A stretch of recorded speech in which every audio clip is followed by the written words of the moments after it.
कि निर्जला एकादशी की अनंत शुभकामनाएं एवं बधाई। दोस्तों, आज की इस वीडियो में हम आपको 2025 में पड़ने वाली निर्जला एकादशी पूजा के बारे में संपूर्ण जानकारी देने जा रहे हैं। जैसे कि इस साल यानी कि साल 2025 में निर्जला एकादशी का व्रत कब रखा जाएगा, 6 जून या फिर 7 जून को, क्योंकि इस बार एकादशी की तिथि को लेकर बेहद असमंजस की स्थिति बनी हुई है। इसलिए हम आपको सबसे सटीक और सही जानकारी शास्त्रों के अनुसार प्रदान करने वाले हैं। साथ ही हम आपको बताएंगे कि एकादशी का व्रत कब से कब तक रखा जाएगा, व्रत कैसे रखना है, व्रत के क्या क्या नियम हैं, व्रत में पानी कब पिएं, एवं छोटे बच्चे, गर्भवती महिलाएं, बच्चों को दूध पिलाती महिलाएं एवं बुजुर्ग लोग इस एकादशी का व्रत कैसे करें। साथ ही साथ हम आपको यह भी बताएंगे कि यदि आपसे व्रत रखना संभव ना हो तो आपको क्या करना चाहिए, कैसे आप बिना व्रत को किए भी पुण्य प्राप्त कर सकते हैं।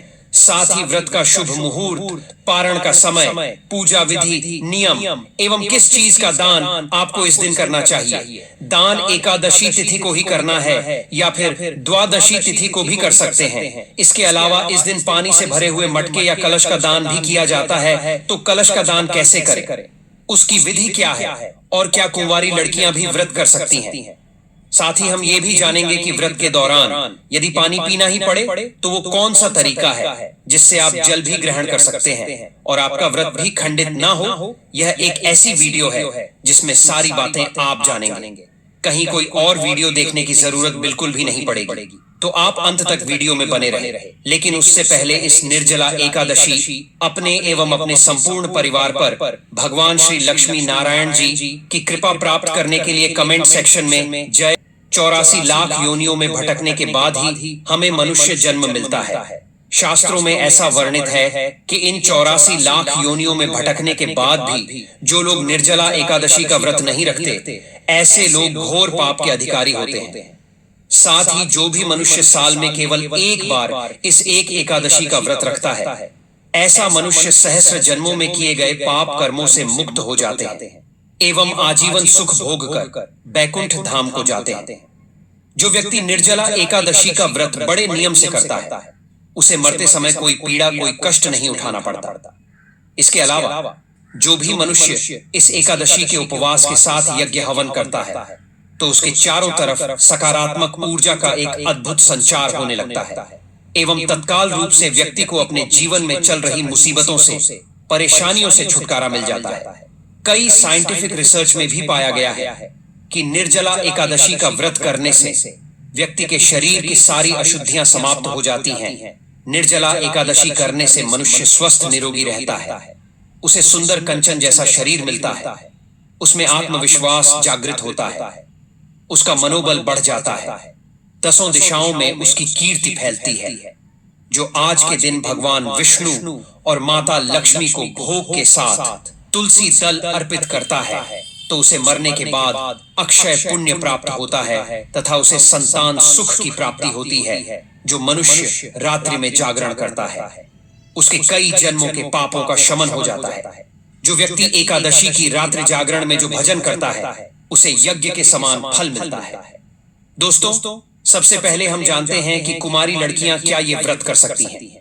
तो देखिए, सनातन धर्म में किसी भी व्रत को करने के कुछ नियम होते हैं, जिसमें सबसे महत्वपूर्ण नियम है कि आपकी उम्र 8 वर्ष से अधिक होनी चाहिए है। यदि कोई भी बच्चा जिसकी उम्र 8 वर्ष से अधिक है, वो इस व्रत को कर सकता है और एकादशी के व्रत का भी आप पालन कर सकते हैं। एकादशी का व्रत श्रेष्ठ माना गया है। सभी प्रकार के पापों से, दोषों से मुक्ति कराने वाला, श्री हरि विष्णु की कृपा दिलाने वाला यह बहुत ही महत्वपूर्ण व्रत है। इस व्रत को कोई भी धारण कर सकता है, पुरुष, स्त्री, कुंवारी लड़की हो या विवाहिता हो, चाहे विधवा महिला ही क्यों ना हो, कोई भी मनुष्य इस व्रत को करे, इसका फल उसे अवश्य प्राप्त होता है। बच्चे भी कर सकते हैं, बड़े भी कर सकते हैं, बुजुर्ग भी कर सकते हैं। अगर आप सामर्थ्यवान हैं, अगर आप शरीर में आपकी क्षमता है व्रत रखने की, तो आप इस व्रत निर्जला रहकर रख सकते हैं, यानी कि बिना जल की एक बूंद भी ग्रहण किए। और हाँ, अगर आप व्रत निर्जल नहीं रह सकते हैं, तो आप जल तथा शरबत के साथ इस व्रत को रख सकते हैं।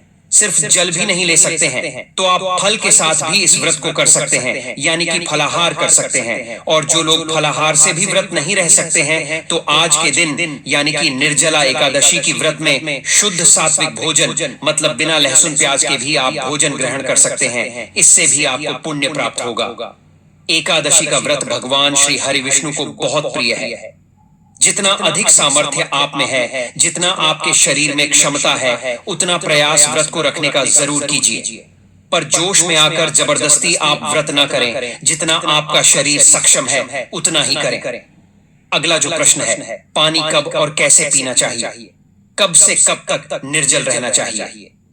देखिए, निर्जला एकादशी का व्रत इस बार बेहद कठोर होने वाला है, क्योंकि 6 जून की सुबह से व्रत का प्रारंभ हो जाएगा, जिसका समापन 7 जून की सुबह 4:41 पर हो जाएगा। लेकिन दोस्तों, इस वक्त आप व्रत का पारण नहीं कर सकते, क्योंकि 4:41 से 11:44 तक हरिवासर है और हरिवासर में व्रत का पारण नहीं करना चाहिए। ऐसा करने से आपको व्रत को करने का कोई भी फल प्राप्त नहीं होगा। इसीलिए दोस्तों, व्रत के पारण का सही समय 7 जून को सुबह 11:44 के बाद से 4:30 बजे तक है। तो इसी बीच आप पारण कर सकते हैं, जिस वजह से ये व्रत 32 घंटे से भी अधिक समय का हो जाएगा। अब दोस्तों, निर्जला एकादशी का व्रत बेहद कठोर होता है, क्योंकि ज्येष्ठ के महीने में जब प्रचंड गर्मी पड़ती है तब निर्जला एकादशी का व्रत रखा जाता है, जो कि जीवन में जल के महत्व को बताता है। लेकिन अगर आपने या आपके किसी प्रियजन ने निर्जला एकादशी का व्रत रखा है और व्रत रखने के बाद स्थिति बिगड़ गई हो और लग रहा हो कि इसका आपके शरीर पर प्रतिकूल प्रभाव पड़ सकता है, तो हमारे शास्त्रों में एक ऐसा उपाय बताया गया है जिससे आप पानी भी ग्रहण कर सकते हैं और आपका निर्जल उपवास भी खंडित नहीं होगा। देखिए, यदि व्रत के दौरान आपको बहुत अधिक प्यास लग रही है या ऐसी स्थिति आ पड़े कि जल के बिना प्राण संकट में आ जाए, तो आप ओम नमो नारायणाय मंत्र का 12 बार जाप करें। इसके बाद चांदी, पीतल या मिट्टी धातु के पात्र में पानी में गंगा जल मिलाकर भर दें। इसके बाद आप घुटने और हाथों को जमीन पर रखकर गले में गमछा बांधकर गाय बैल के जैसे जल पी सकते हैं। इससे व्रत निष्फल नहीं होता है। इस तरह से जल पीने के बाद आप पुनः व्रत का पालन करें और अगले दिन यानी द्वादशी तिथि को विधि पूर्वक एकादशी व्रत का पारण करें। इसके अलावा आप कुल्ला करके पानी को बाहर निकाल सकते हैं। इससे पानी गले से नीचे नहीं जाएगा और आपका व्रत भी नहीं टूटेगा। अब बात करें, निर्जल नहीं रह सकते हैं तो क्या करें?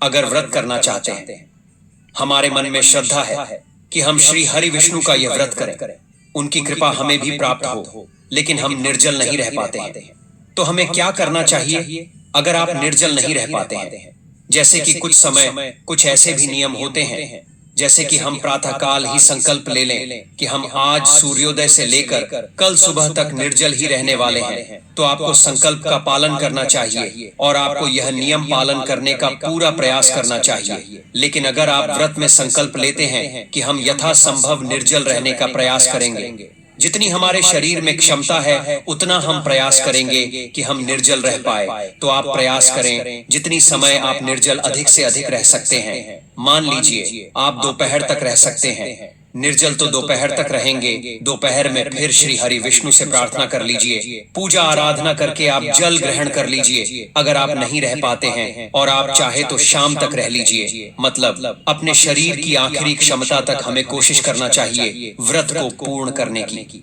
तो अगर आप शाम तक रह पाते हैं, देर शाम को फिर आप भगवान श्री हरि विष्णु पूजा आराधना करते हैं, आरती करते हैं। उसके बाद थोड़ा सा जल आचमनी में लेकर ग्रहण कर सकते हैं। दूसरी चीज, अगर आप बिल्कुल भी निर्जल नहीं रह पाते हैं तो आप जल के साथ भी इस व्रत को रख सकते हैं। ऐसे में आपको चाहिए कि आप जल आहार करें। अपने शरीर की आखिरी क्षमता तक हमें कोशिश करना चाहिए व्रत को पूर्ण करने की। तो अगर आप शाम तक रह पाते हैं, देर शाम को फिर आप भगवान श्री हरि विष्णु पूजा आराधना करते हैं, आरती करते हैं। उसके बाद थोड़ा सा जल आचमनी में लेकर ग्रहण कर सकते हैं। दूसरी चीज, अगर आप बिल्कुल भी निर्जल नहीं रह पाते हैं तो आप जल के साथ भी इस व्रत को रख सकते हैं।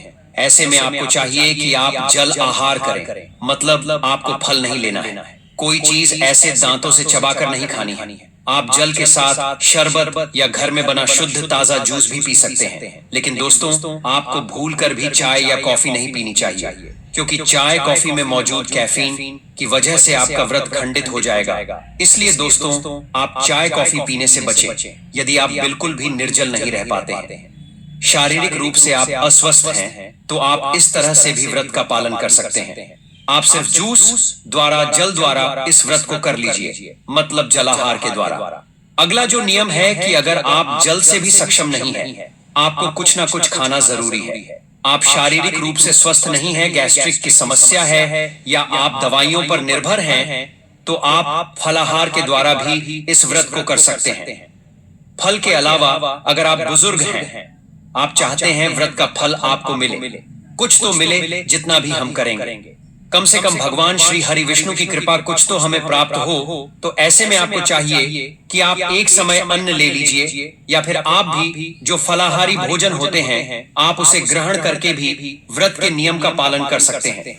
मतलब आप जितना भी आप प्रयास करें कि आज का दिन आपका व्यर्थ ना जाए। निर्जला एकादशी है, साल की सबसे बड़ी एकादशी का व्रत कर पाते हैं पूरे विधि विधान के साथ, जैसे कि निर्जल रहकर, तब तो सर्वश्रेष्ठ है। नहीं तो जितना भी आप में सामर्थ्य है, जितनी भी आपके शरीर में क्षमता है, फलाहार, जलाहार या फिर आप व्रत के आहार लेकर इस व्रत को करने का पूरा प्रयास शुरू करिए, ताकि आपको भगवान श्री हरि विष्णु की कृपा जितना भी अधिक से अधिक प्राप्त हो सके उतना आप प्राप्त करने का प्रयास कीजिए। प्रिय भक्तगणों, आइए अब जान लेते हैं निर्जला एकादशी के शुभ मुहूर्त के बारे में। लेकिन अभी तक आपने वीडियो को लाइक नहीं किया तो वीडियो दिन शुक्रवार को सुबह यानी तड़के के 2 से 16:30 मिनट से एकादशी तिथि प्रारंभ होगी।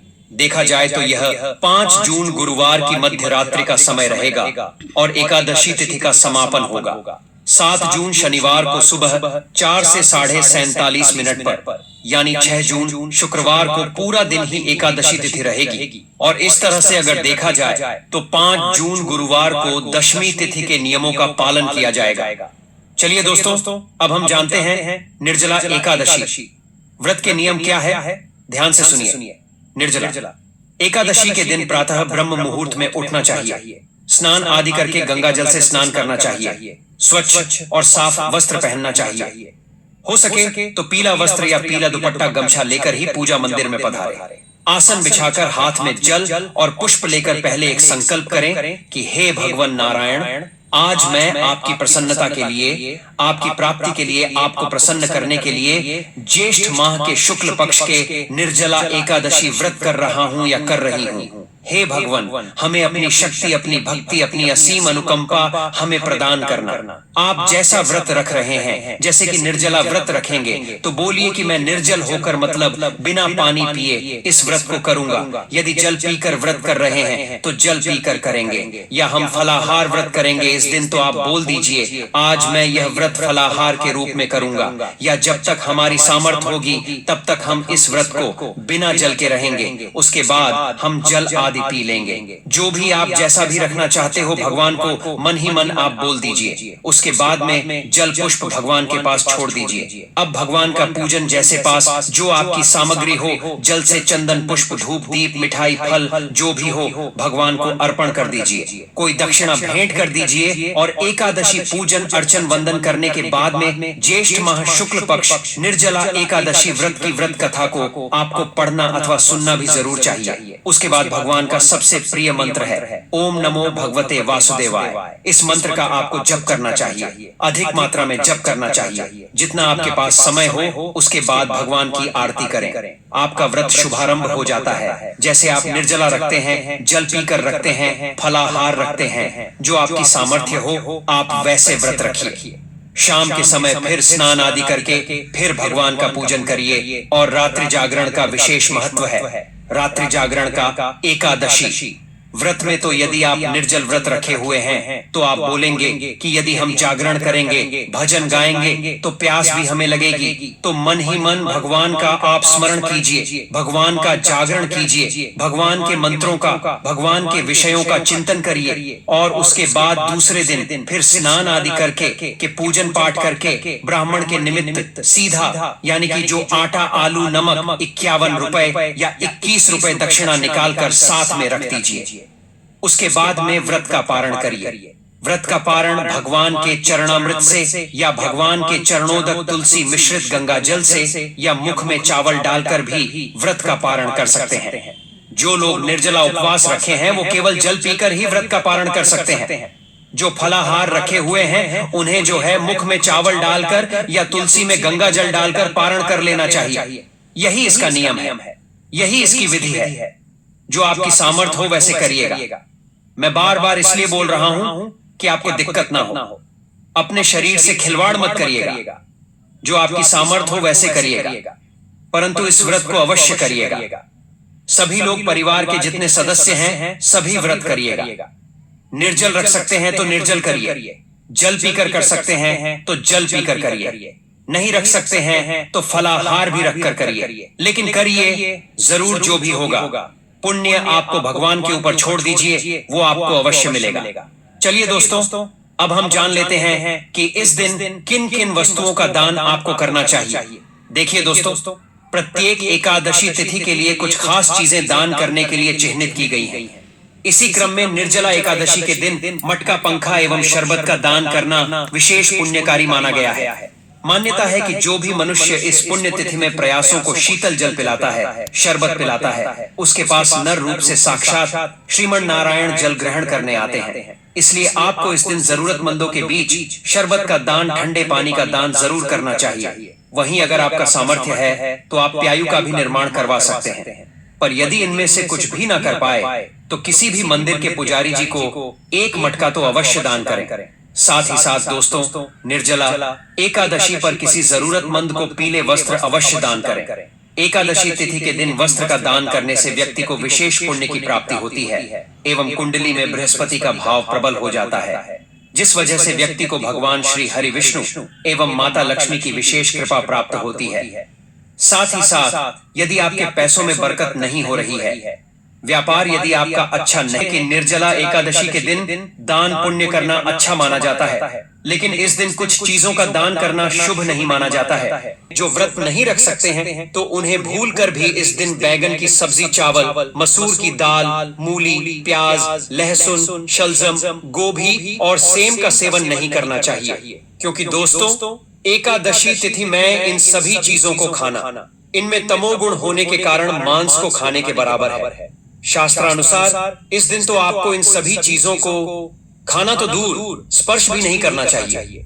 इसीलिए दोस्तों, निर्जला एकादशी के दिन आप या आपके परिवार के कोई भी सदस्य व्रत रखे या ना रखें, पर इन सभी चीजों का सेवन न करें। निर्जला एकादशी के दिन पूर्ण सात्विक भोजन ही करें।